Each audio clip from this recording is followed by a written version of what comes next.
दिल्ली का बॉम्ब धमाका मोदी के गले पड़ गया।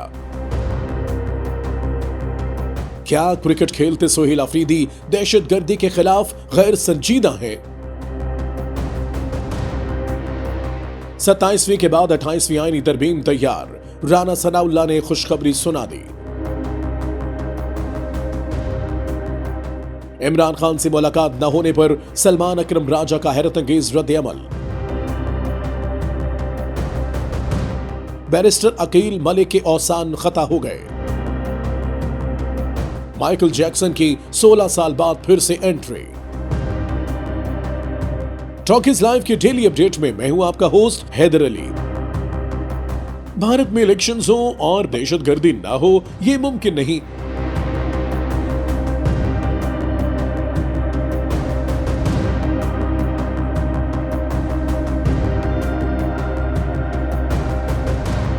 अपने ही शहरियों की जाने खुद लेकर इल्जाम पाकिस्तान पर लगाना मोदी सरकार का वतीरा बन चुका है।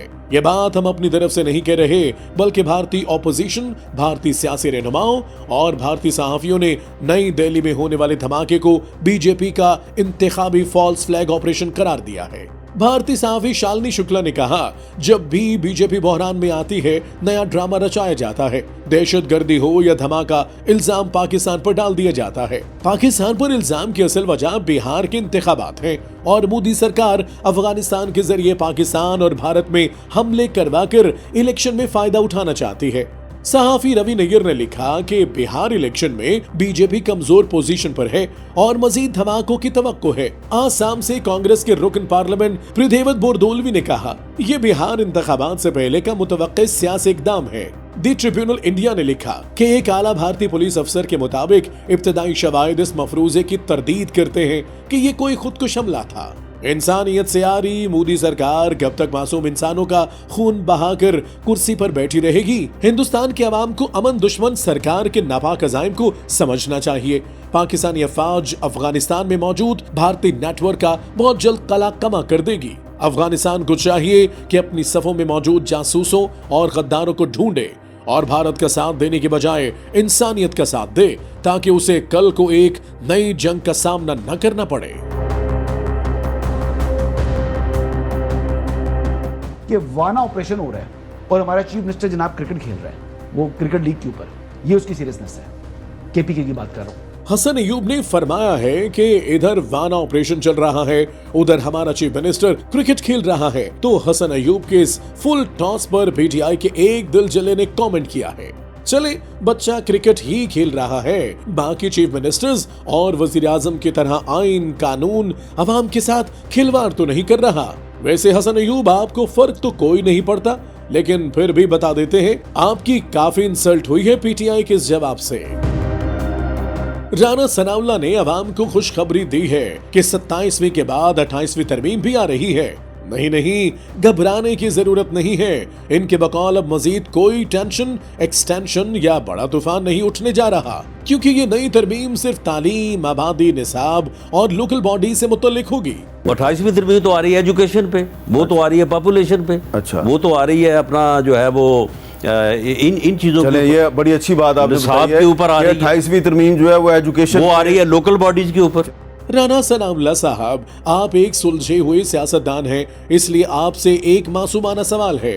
ऐसी बातें करके क्या आप आवाम के जख्मों पर नमक छिड़क रहे हैं या गोंगलों से मट्टी झाड़ रहे हैं?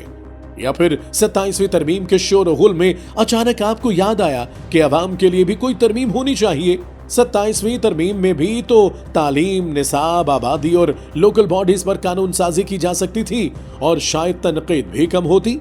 मगर क्या करें, आप और आपकी हुकूमत को आदतन सड़क बनने के बाद ही पाइप डलवाना याद आता है। बनी बनाई सड़क को दोबारा उखाड़ना हमारा कौमी मशगला बन चुका है। लिहाजा गुजारिश है कि 28वीं तरमीम सोच समझ कर कीजिएगा, क्योंकि अगले इंतखाबात में सिर्फ तरमीमें नहीं, लोग काम भी पूछेंगे।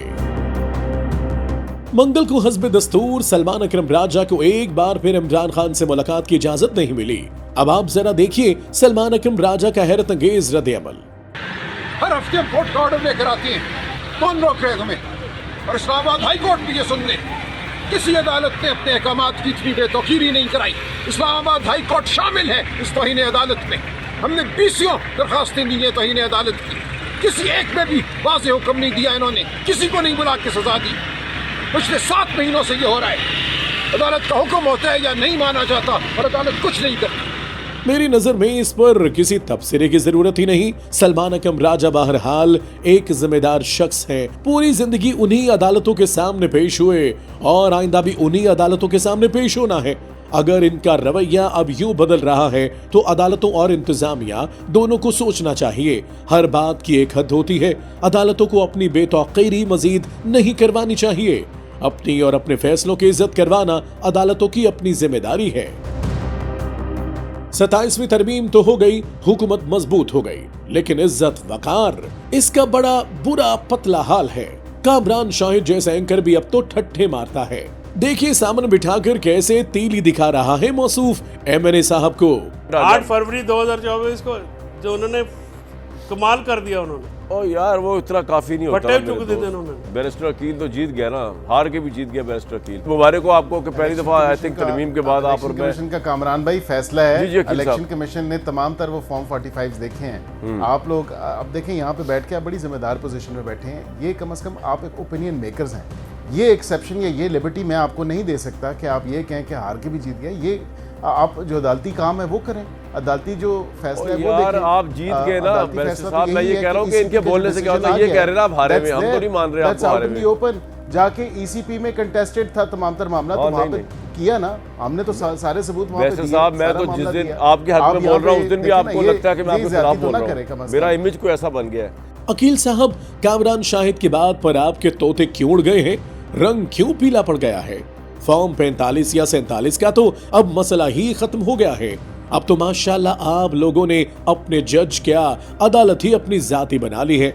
अब आपके खिलाफ फैसला कैसे आ सकता है? हाँ, पहले 1-आधा% इम्कान था कि कहीं आपके खिलाफ फैसला ना आ जाए। अब आपको टेंशन लेने की कोई जरूरत ही नहीं, क्योंकि अब सुप्रीम कोर्ट आउट, आईनी कोर्ट इन, यानी अब तो आपको 7 खून माफ वाली फैसिलिटी अवेलेबल है। जो लोग दिलों में बसते हैं वो हमेशा जिंदा रहते हैं। पॉप गुलकारी के बेताज बादशाह माइकल जैक्सन को दुनिया से रुखसत हुए 16 साल गुजर गए, मगर उनके बता आज भी उन्हें भूल नहीं सके। उनकी जिंदगी पर बनाई गई बायोपिक माइकल का ट्रेलर आते ही रिकॉर्ड तोड़ गया, गोया माइकल अभी भी जिंदा है।